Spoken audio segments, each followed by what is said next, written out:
Hi viewer, நான் உங்கள் doctor Kumar பேசுகிறேன். இன்றைக்கி நம்ம நிகழ்ச்சியில் பார்க்கக்கூடிய ஒரு என்ன தலைப்புன்னு கேட்டிங்கன்னா, ஆண்குறியின் மேலே தடவக்கூடிய சில பொருட்களை வரிசையாக பார்த்துட்ருக்கோம். அந்த வகையில் இன்றைக்கி ஆண்குறி எழுச்சியை அதிகப்படுத்தக்கூடிய ஒரு முக்கியமான ஒரு ஆயின்மெண்ட்டை பார்க்க போகிறோம். ஏறத்தாழ இன்றைக்கி நிறைய பேட்டர்ன் மெடிசன் வந்துருச்சு. நம்ம அதெல்லாம் ஒரு பக்கம் அவர்களும் ஆராய்ச்சி செய்துபட்டு முறையான பேப்பர் ஒர்க்லாம் பண்ணி தான் அதை வெளியிடுறார்களே ஒழிய அதில் எந்த ஒரு தவறோ மாற்று கருத்தும் கிடையாது. அவைகளும் நல்ல மருந்துகள் தானே ஒழிய கிளாசிக்கலாகவே பல நூற்றாண்டுகளாகவே நமது பாரம்பரிய சித்த ஆயுர்வேத மருத்துவத்தில் சொல்லப்பட்டுள்ள கிளாசிக்கல் ட்ரக்ஸை இன்றைக்கி பார்க்க போகிறோம். அந்த வரிசையில் நம்ம இன்றைக்கி பார்க்கக்கூடிய ஒரு முக்கியமான ஒரு தைலம் தான், ஆனால் ஆயின்மெண்ட் பேஸில் இருக்கும். அதைத்தான் இன்றைக்கி பார்க்க போகிறோம். இது எப்படி செயல்படுது, ஆண்குறி எழுச்சியை எப்படி ஊக்குவிக்குது அப்படிங்கிறத அந்த நிகழ்ச்சியில் பார்க்க போகிறோம். நிகழ்ச்சியை பார்க்க போகிறதுக்கு முன்னாடி வழக்கம் போல் உங்களோட ஒரு சின்ன ஒரு வேண்டுகோள், இந்த நிகழ்ச்சி உங்களுக்கு பிடிச்சிருந்துன்னு கேட்டிங்கன்னா லைக் பண்ணுங்கள்.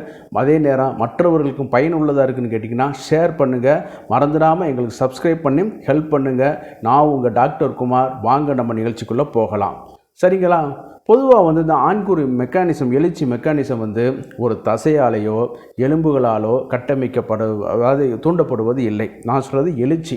ஆண்குறியில் ஏறத்தாழ 2 வகையான ஆர்டரியும் ஒரு வெயினும் இருக்குது. 3 வகையான தசைகளும் அதில் காணப்படுது. இதில் பார்த்திங்கன்னு கேட்டிங்கன்னா, இந்த எழுச்சி அதிகரிக்கக்கூடிய இந்த மெக்கானிசம் முழுக்க அதில் இரத்த குழாய்களுடைய இதில் அது செயல்படுது. சரிங்களா? இரத்த குழாய்களுடைய பணிகளில் செயல்படுது. இதற்கு மூல காரணமாக இருக்கிறது பிளட்டில் நைட்ரிக் ஆக்சைடு லெவலை அதிகப்படுத்தும் பொழுது இந்த இரத்த தந்திகள் நீட்சி அடைந்து ஒரு இன்டர்லாக்கிங் மெக்கானிசம் ஆகி நின்று ஆண்குறி எழுச்சி அடையுது. அப்போ இந்த எழுச்சி அடையும் பொழுது இது நார்மல் மெக்கானிசம். இதை பற்றி சில வீடியோக்கள்லாம் போட்டிருக்கேன். முந்தைய வீடியோக்களில் கொஞ்சம் போய் பார்த்துட்டு வாங்க. இதை பாதிக்கக்கூடிய சில ஃபேக்டர்ஸ் நம்ம இதில் இருக்குது. சரிங்களா? அதை நம்ம பார்க்கணும். பொதுவாக நோய் நாடி, நோய் முதல் நாடி, அது தணிக்கும் வாய் நாடி வாய்ப்பச் செயல்னு சொன்ன மாதிரி எது அந்த நோயை கிரியேட் பண்ணுதோ அதை நம்ம காசட்டிக் ஃபேக்டரை, ரூட் ஃபேக்டரை நம்ம ஐடென்டிஃபிகேஷன் பண்ணிட்டோம்னாலே இந்த பிரச்சனை முழுக்க சால்வ் ஆயிரும். சரிங்களா? நம்ம பிசியாலஜிக்கலாக ஆண்குறி எப்படி எழுச்சி ஆகுதுங்கிறத நம்ம பார்த்துட்டோம். இந்த இதில் அது எழுச்சியை தடை செய்யக்கூடிய காரணங்கள் பார்க்கும் பொழுது, நம்பர் 1 ஹார்மோன் குறைவு, ஒபேசிட்டி, டயாபெட்டிக் கண்டிஷன், அதே நேரத்தில் இரத்தத்தில் வரக்கூடிய குழாய்களில் பாதிப்பு, புரோட்டீன் மெக்கானிசம், அதே நேரம் இரத்த குழாய்களில் அர்த்ரோஸ்க்ளீரோசிஸ்ன்னு சொல்லக்கூடிய சில அடைப்பு, சில நேரம் ஸ்கேல்ஸ் ஃபார்மேஷன் அப்படிங்கிற மாதிரியான சூழ்நிலைகள் வரும்பொழுது இந்த ஆண்குறி எழுச்சி தடை செய்யுது. சரிங்களா? இந்த மாதிரி தடை செய்யப்படும் பொழுது என்னென்னு கேட்டிங்கன்னா, ஹார்மோன்ஸ் வரும்பொழுது பார்த்திங்கன்னா லோ லிபிடோ இருக்க வைக்கும். ஆண்குறி இப்போ டயாபெட்டிக் இருக்கும்பொழுது என்னென்னு கேட்டிங்கன்னா, இதில் பார்க்கும்போது நம்ம அந்த இரத்த குழாய்கள் முழுக்க டேமேஜாக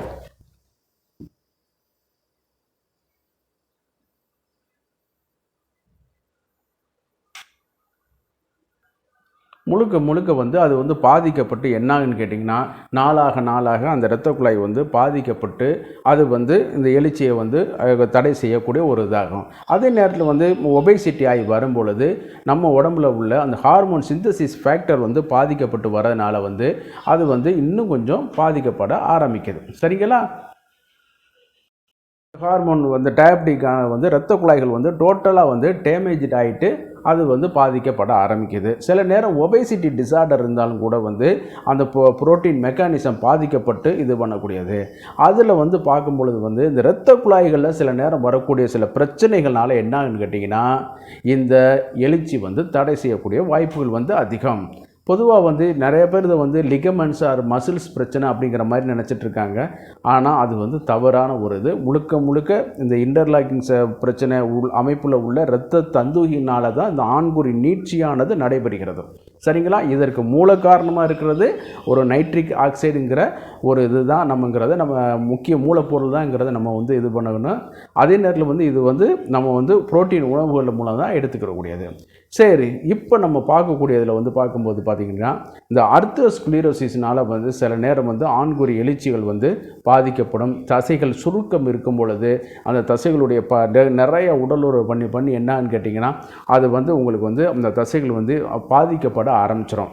சரிங்களா? அதனால் அந்த இரத்த குழாய்களுடைய இப்போ ரிட்டர்ன் வர்றது போகிறது இதனால் வந்து அந்த இதில் வந்து பாதிக்கப்பட ஆரம்பிச்சிடும். நார்மலாக வந்து எந்த ஒரு இது பண்ணிகிட்டு இருந்தோம்னாலுமே அது வந்து சில பிரச்சனைகளுக்கு வந்து உள்ளாகும். ஒரு கருவியோ ஒரு மோட்டாரோ ஒரு வீட்டில் உள்ள உபயோக பொருட்களோ நம்ம பயன்படுத்தும் பொழுது ரெகுலராக இது பண்ணும்போது வியர் அண்ட் டியர் வந்து இருக்கக்கூடிய ஒரு இது. அதே மாதிரி மெக்கானிசம் தான் அந்த ஆண்குறியிலே நடக்குது. சரிங்களா? அப்போ வந்து இந்த ஆர்த்தரோஸ்க்ளீரோசிஸ் வரும்பொழுது என்னான்னு கேட்டிங்கன்னா, சம்திங் டெபாசிட் இருந்தால் இரத்த குழாய்களில் வந்து நடக்குது. ஒன்லி எய்தர் ஃபேட்டாக இருக்கலாம், சில நேரம் ஸ்கேல்ஸாக இருக்கலாம். சரிங்களா? இந்த மாதிரியான இதுகள்னால இருக்கும்பொழுது அந்த இரத்த குழாய் முழுக்க போய் வரும்பொழுது தடைபட்டுரும். அந்த மாதிரியான பிரச்சனைகளுக்கு தான் நம்ம இந்திய மருத்துவத்தில் சித்தா ஆயுர்வேதத்தில் சொல்லப்பட்டு இருக்கக்கூடிய மயன தைலம்ங்கிற தைலம் வந்து மிக நல்ல ஒரு செயலை வந்து செய்யக்கூடியது. இதில் வந்து வேக்ஸ் இருக்குது, மஞ்சள் இருக்குது, சுக்காங்கல்ல போட்டு அதில் வந்து வாழை வடித்தல் முறையில் வந்து அப்படியே வந்து பானையை வந்து அது ஒரு ப்ராசஸ்.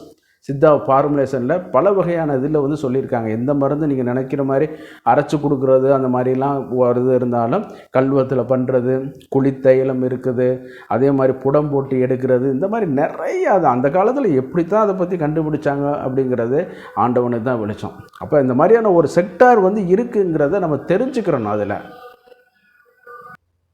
அந்த அளவுக்கு நம்ம முன்னோர்கள் வந்து நம்ம இந்த மருத்துவத்தில் வந்து ஒரு பெரிய வந்து ஒரு அளப்பரிய பணிகளை வந்து செஞ்சுருக்காங்க அப்படிங்கிறதுல எந்தவித மாற்று கருத்தும் வந்து கிடையாது. சரிங்களா? அந்த மாதிரி வரும்பொழுது இந்த தைலம் வந்து என்னன்னு கேட்டிங்கன்னா, ஒரு பாட்டில்களில் வரும்பொழுது மேனுஃபேக்சரிங் பண்ணி வரும்பொழுது அந்த மெழுகு வந்து கொஞ்சம் வந்து சாலிட் ஸ்டேஜில் வந்து மாறிடும். ஆயின்மெண்ட் பேஸில் இருக்கும். அது வந்து என்னென்னு கேட்டிங்கன்னா, கொஞ்சம் சுடுதண்ணியில் நீங்கள் வைக்கும் பொழுது என்னன்னு கேட்டிங்கன்னா அது வந்து மெல்ட் ஆகிடும். சரிங்களா? மெல்ட் ஆகும் பொழுது இளம் வெதுவெதுப்பான ஒரு இதில் வந்து வரும் பொழுது இந்த ஆண்குறியில் வந்து நம்ம தடவும் பொழுது வந்து அந்த வந்து மெழுகுக்கு ஒரு இது வந்து சில ப்ராப்பர்ட்டி வந்து இருக்குது. ரிவர்ஸ் ஆஸ்மாசிஸ் பண்ணுதா அல்லது வந்து வேறு எதுவும் ப்ரெஷருடைய வேரியேஷனால் அந்த இரத்த ஓட்டத்தை அதிகரிக்குதாங்கிறத இன்னும் வந்து அது ஆராய்ச்சிக்கு உட்படுத்தப்படக்கூடிய ஒரு பொருள். சரிங்களா? இன்னும் வந்து அதுக்கான பேப்பர் ப்ரெசன்டேஜ் எல்லாம் வந்து இன்னும் வந்து அந்த மருத்துவத்தில் வந்து செய்யப்பட வேண்டியது செஞ்சுட்டு இருக்காங்க. சரிங்களா?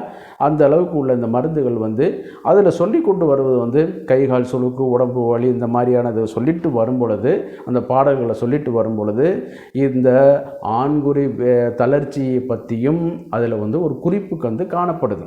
இதை நீங்கள் வந்து அருகில் உள்ள அரசு பதிவு பெற்ற ஆயுர்வேத சித்த மருத்துவர்கள்ட்ட நீங்கள் கேட்டிங்கன்னா கூட விளக்கமும் கொடுத்துருவாங்க. அந்த ப்ராடக்ட்டும் உங்கள்கிட்ட வந்து இருக்கும்.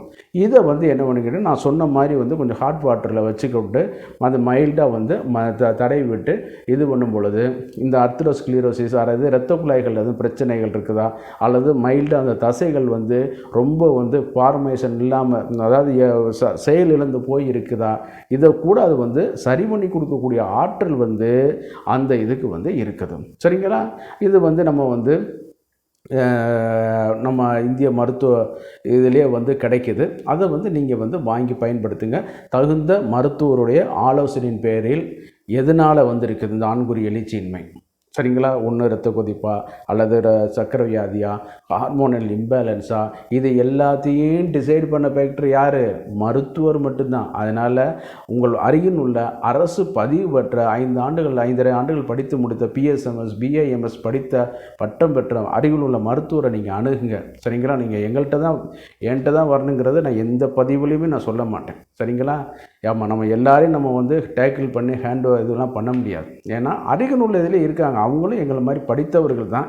ஆனால் நீங்கள் செய்ய வேண்டியது முறையாக அரசு பதிவு பெற்ற மருத்துவர்களை நாடி சென்றீர்களா அவங்க வந்து இதுக்கான விளக்கமும் மருத்துவமும் கொடுப்பார்கள்.